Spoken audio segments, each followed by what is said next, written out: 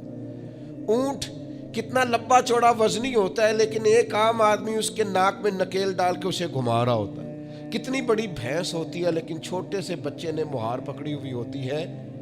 ایک عام آدمی پائلٹ بن کر جہاز پہ بیٹھتا ہے اور منوں ٹنوں کے حساب سے وزن ہے, افراد ہے, لیکن ہواؤں پر سواری کر کے اسے چیرتا ہوا وہ مہینوں کی منزلیں گھنٹوں میں طے کر کے کراس کرتا ہے. تسخیر کائنات کے لیے تجھے بنایا ہے, تو سو رہا ہے, تو جاگتا ہی نہیں, تو اپنے آپ کو پہچانتا ہی نہیں. اقبال سے کسی نے کہا میں رب تک جانا چاہتا ہوں, تو اقبال کہنے لگے عجب نہیں کہ خدا تک تیری رسائی ہو, پر تیری نظر سے تو پوشیدہ ہے آدمی کا مقام. تو بندے کے مقام کوئی نہیں سمجھ سکا ابھی تک. من عرف نفسہ فقد عرف ربا. درویش کہتے ہیں جو اپنے آپ کو پہچان گیا وہی تو اپنے رب کو پہچان گیا. اپنی قدر کو پہچانے, اپنی اہمیت کو پہچانے. آپ کے اندر بڑی صلاحیت پنہا ہیں, چھوٹی چھوٹی باتوں میں پریشان ہو گئے, کام نہیں ملتا, کاروبار نہیں چلتا. اور تیرے پاس بڑا کچھ ہے یار, کام نہیں بھی ملتا. تو اگر وقتی طور پر کوئی حالات خراب ہے تو اپنا قد کاٹ تو دیکھ, اپنا حسن تو دیکھ, اپنی سوچ تو دیکھ, تفکرات تو دیکھ. تجھے بنانے والے نے کوئی کمی چھوڑی نہیں, اس نے کمال کر دیا ہے, قدرت نے رنگ بھر دی ہے تیرے وجود میں. کبھی تو اپنے رب کے شاہکار ہونے کی نظر سے اپنے آپ کو دیکھے, تجھے اپنے آپ سے پیار ہو جائے, تجھے اپنے آپ سے محبت ہو جائے. وہ میں کبھی تنقید کیا کرتا تھا کہ یہ جوان شیشوں اور آئینوں کے سامنے بڑی دیر تک کھڑے رہتے ہیں. تو ایک دن ایک سادے سے بزرگ مجھے کہنے لگے یہ جو آئینے کے سامنے کھڑا ہے نا یہ بھی رب کی تخلیق کوئی دیکھ رہا ہے. یہ کہہ رہا ہے کریم نے کمال نہیں کر دیا مجھے بنانے والا, حد نہیں کر دی, کیا حسن کے جلوے, کیا خوبصورتی اور کیا نورانیت اس نے پیدا کی ہے انسانی. اور پھر یہ جو دیا بن مانگے دیا. ایک بات یہ کہ اپنے نفس کو پہچانے, اور دوسری بات یہ ہے کہ عزت نفس کا بھی خیال کریں, اپنے آپ کو رسوا نہ کریں. اللہ نے عزت دی ہے تو اپنے آپ کو ذلت کی جگہ پر کھڑا نہ کریں, تہمت والی جگہ پہ اپنے آپ کو کھڑا نہ کریں, کبھی اپنے آپ کو اتنا کمزور نہ کریں.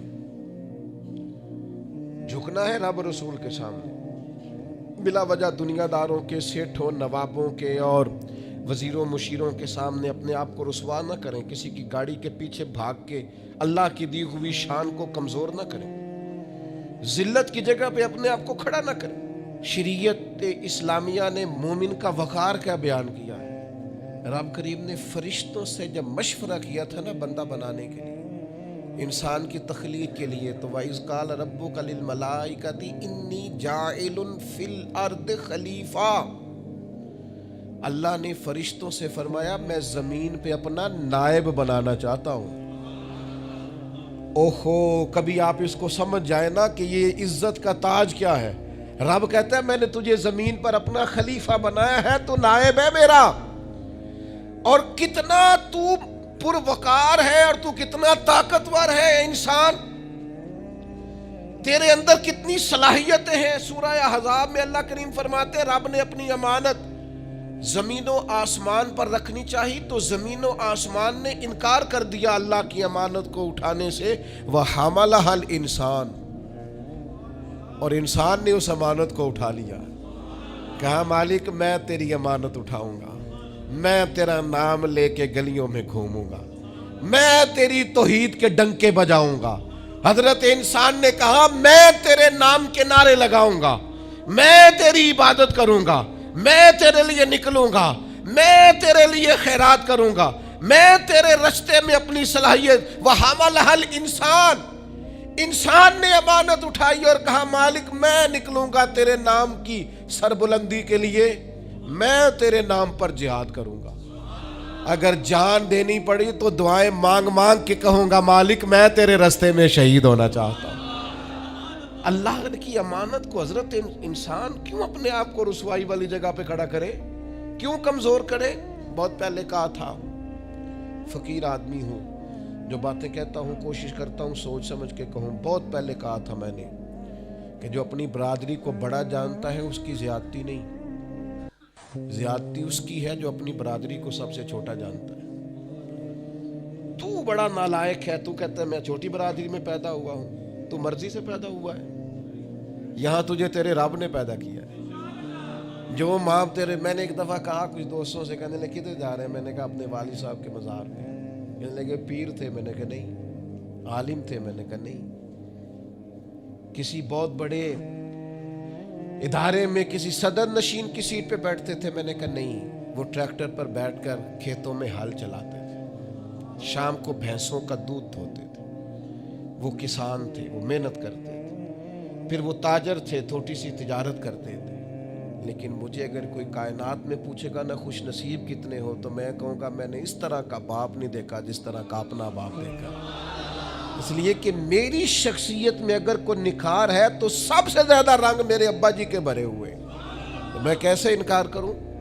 سب سے زیادہ ان کے دیے ہوئے رنگ ہیں شخصیت کے اندر، ماں باپ کے۔ او بھائیو، ناز کے ساتھ زندگی گزاری جاتی ہے، کبھی اپنے آپ کو رسوائی والی جگہ پہ کھڑا نہ کریں، کبھی اپنے آپ کو کمزور نہ کریں، مضبوط رہیں، طاقتور رہیں۔ اور تیسری بات، ایک تو اپنے نفس کو پہچاننا ہے، دوسرا اپنی عزت کرنی ہے۔ کس کی عزت کرنی ہے؟ اپنی عزت کرنی، تکبر نہیں کرنا، اپنی عزت کرنی ہے۔ عربی کے کسی شاعر نے کہا تھا جو اپنی عزت نہیں نہ کرتا اس کی عزت بھی کوئی نہیں کرتا۔ اب وہ آپ نے ایک عام محاورہ سنا ہوگا، اپنی عزت بندے کے اپنے ہاتھ میں ہوتی ہے۔ اس کا معنی کیا ہے؟ آپ کبھی بھی کوئی ایسا کام نہ کریں جس سے آپ کی ذلت ہو، آپ اپنی عزت کریں، آپ اپنی تکریم کریں، آپ اپنے وقار کو بلند رکھیں، آپ کبھی بھی اپنے لہجے کو، معیار کو کمزور نہ ہونے دیں، آپ فکری توانائی کا ہمیشہ مظاہرہ کریں، طاقتور رہیں، کمزور نہ پڑے کبھی بھی۔ اور تیسرا یہ ہے کہ اپنے نفس کی تربیت کریں۔ جس طرح انسان اپنے وجود کی نشو و نما کرتا ہے نا، وہ کہتا ہے یہ کھاؤں گا تو طاقت ہوگی، یہ کھاؤں گا تو بیمار ہوں گا، یہ کھاؤں گا تو میں فریش رہوں گا، یہ کھانے سے میری طبیعت میں درد ہوگی۔ اسی طرح وہ اپنی تربیت کرے، اپنی نشو و نما کرے، اپنی روحانی تربیت پر توجہ دے۔ وہ دیکھے یہ کام کرنے سے میری طبیعت گناہ کی طرف مائل ہوتی ہے، اس بری صحبت میں بیٹھنے سے میرے اندر بعض بری چیزیں آتی ہیں، اس کے پاس بیٹھنے سے سوچے میری گدلی میلی کچیلی ہوتی، اور اس شخص کی صحبت جو ہے وہ مجھے تازہ کرتی ہے، اللہ کے قریب کرتی۔ تربیت نفس پر توجہ دیں، اپنی باطنی کیفیات کو ملاحظہ کریں۔ اپنی تربیت سب سے زیادہ انسان خود کر سکتا ہے، بل الانسان علی نفسہ بصیرہ۔ انسان خود اپنے اوپر گواہ ہے، وہ خود محسوس کرے کہ کہاں کہاں میرے اندر غلطیاں ہیں، کہاں کہاں میرے اندر کمزوریاں ہیں، وہ ان ساری چیزوں پر متوجہ رہے۔ ڈاکٹر نے دوائی دینی ہوتی ہے، اور دوائی دینے کے بعد وہ کہتا ہے یہ نسخہ ہے اور یہ کھانے کی ترتیب ہے اور یہ آپ کی پرہیز ہے۔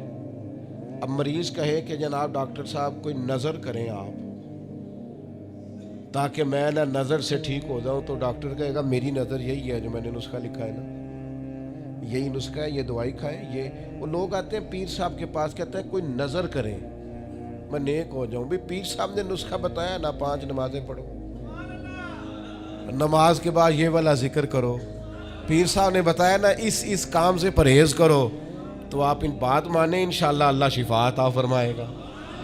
آپ اس نسخے پر، وہ پیر فیض الحسن شاہ صاحب رحمۃ اللہ علیہ آل مہار شریف والے فرمایا کرتے تھے، مرید کہندے نے سانو نمازاں نہ پڑھاؤ، اللہ اللہ نہ کراؤ، ایویں ہی پہنچاؤ۔ تو کہتے ہیں یہ ایویں والا کام ہو سکتا؟ ہاں، جو شریعت کے احکام ہے وہ تو سارے کرنے پڑتے ہیں۔ اور پھر لوگوں کو نا ایسے موقع پہ بابا بلے شاہ جی یاد آ جاتے ہیں، کہتے بلے شاہ نو مرشد ملے ہے تے انہیں ایویں جا بخشایا ہے، او نا نا نا نا 300 پہلی زمین ہوندی سی بابے بلے شاہ دی، انہیں ساری دیتی دی اللہ دی راہ وچ۔ ایویں جڑا جے نا وہ اے والا ایویں جے،